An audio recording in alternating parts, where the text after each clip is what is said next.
class. Today we're gonna make our ocean in a cup. The recipe calls for 6 ounces, but we're gonna do half of the recipe, so we're using 3 ounces. So you got your blue Jello and you got your fish in the mail. What you're gonna do is you're gonna make sure you have all the things you need for your recipe. I have 2 measuring cups, one for my cold water, one for my boiling water. I have my mixing bowl, I have my spoon, and I have my ladle. I also have my clear cups, which you have to provide for yourself, okay?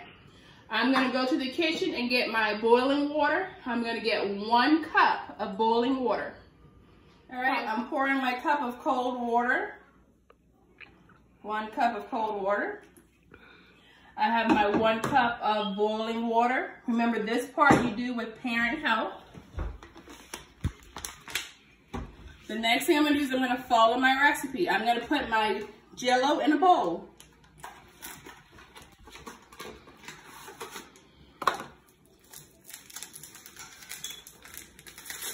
You can do this at home. You can put the Jello in the bowl. Then you're gonna have your parent or an adult put the hot water in the bowl. So that's my job. And then I'm going to stir it. I'm gonna stir it until all the Jello is dissolved. Do you know why the water turned blue? It turned blue because that's the color of my Jello. It even smells like Jello. Now, the next thing you can do, and you can do this yourself, is you can put the cold water in the bowl.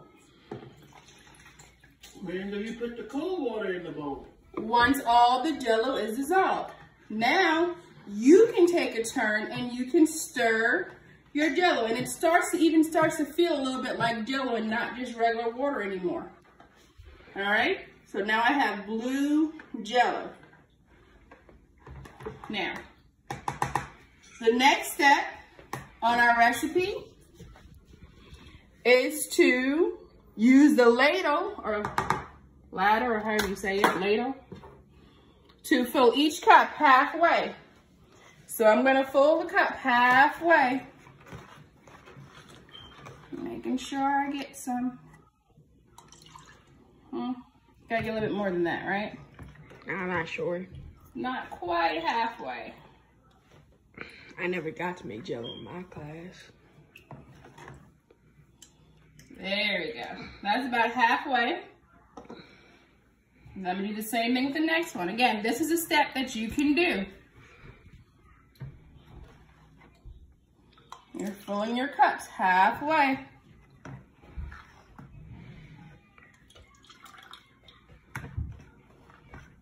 So for me, that's just a little bit less than 3 spoonfuls.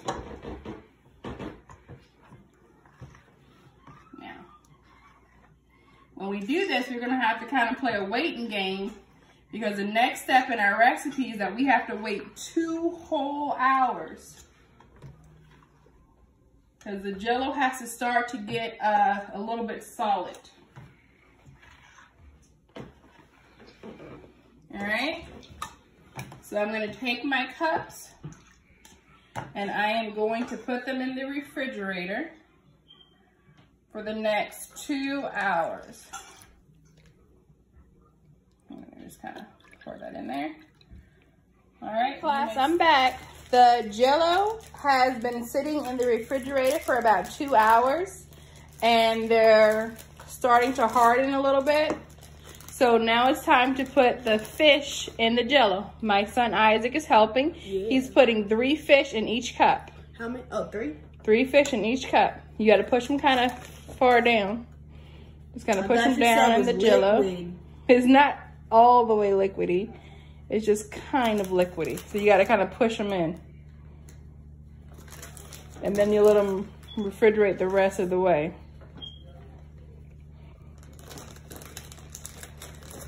So Isaac made a good point. He said he doesn't like to eat Jello, so he won't be trying this recipe.